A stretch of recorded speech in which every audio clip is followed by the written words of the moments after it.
চট্টগ্রামে সামান্য বৃষ্টিতে জলাবদ্ধতার সৃষ্টি হয়েছে নগরীর প্রবর্তক মোড় সহ বিভিন্ন এলাকায়। সকাল থেকে চট্টগ্রামে কখনো গুড়ি কখনো মুষলধারায় বৃষ্টি হয়, এতে সৃষ্টি হয় জলাবদ্ধতা। নগরের বাসিন্দারা জানান, প্রবর্তক এলাকায় জলাবদ্ধতা নিরসন প্রকল্পের কাজ চলছে, যে কারণে পানি চলাচল ব্যাহত হচ্ছে এবং এতেই সৃষ্টি হচ্ছে জলাবদ্ধতা। এছাড়া বৃষ্টিতে নগরীর রহমতগঞ্জ, কাতালগঞ্জ, মুরাদপুর এলাকায়ও জলাবদ্ধতার সৃষ্টি হয়। আবহাওয়া অফিস জানায়, নগরীতে সকাল ৯টা থেকে দুপুর ১২টা পর্যন্ত ১০ মিলিমিটার বৃষ্টি হয়েছে।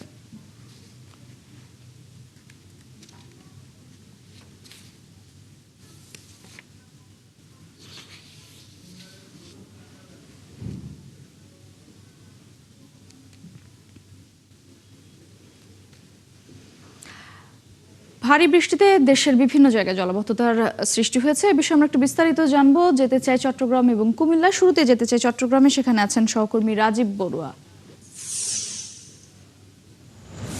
রাজীব, চট্টগ্রামে কি এখনো বৃষ্টি হচ্ছে কিনা জানাবেন। তাছাড়া বন্দর নগরীর কোথায় কোথায় জলাবদ্ধতার সৃষ্টি হয়েছে তাও জানতে চাই।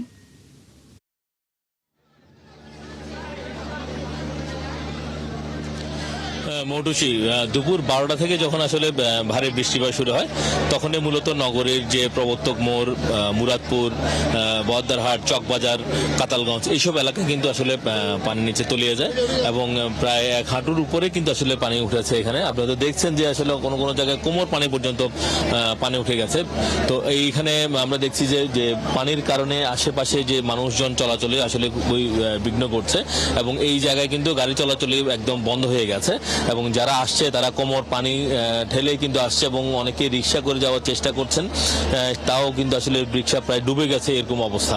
এবং আমরা এখন আছি প্রবর্তক মোড় এলাকায়। এটার আশেপাশে কিন্তু চট্টগ্রাম মেডিকেল কলেজ হাসপাতাল সহ বিভিন্ন ক্লিনিকগুলো আছে, ওষুধের দোকান আছে। ফলে এখানে যারা যাচ্ছেন তারা কিন্তু খুবই দুর্ভোগের মধ্যে পড়েছেন এবং সবাই বলছেন যে আসলে তারা রোগীদের কাছে যেতে পারছেন না। তাদের যারা অনেকেই আহত হয়ে আছেন এবং আমরা দেখেছি যে তারা এইদিকে এসে পানির কারণে হাসপাতালে ঢুকতে না পারে, তারা আবার উল্টো দিকে ঘুরে গেছেন। ফলে এখানে যে দোকানপাটগুলো আছে সেই দোকানপাটগুলোতে প্রচুর পানি ঢুকেছে এবং তারা বলছেন যে তাদের গত ৮-৯ বছরে তারা এরকম পানি দেখেননি এবং এই দোকানে কখনো পানি ওঠেনি। এইরকম অবস্থায় কিন্তু আজকের বৃষ্টিতে কিন্তু এখানে পানি উঠে গেছে।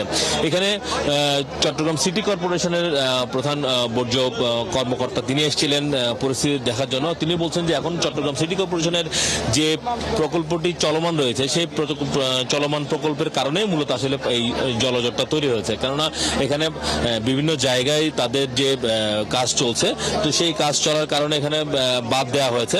এই বাঁধের কারণে কিন্তু পানি আসলে সরতে পারছেন না।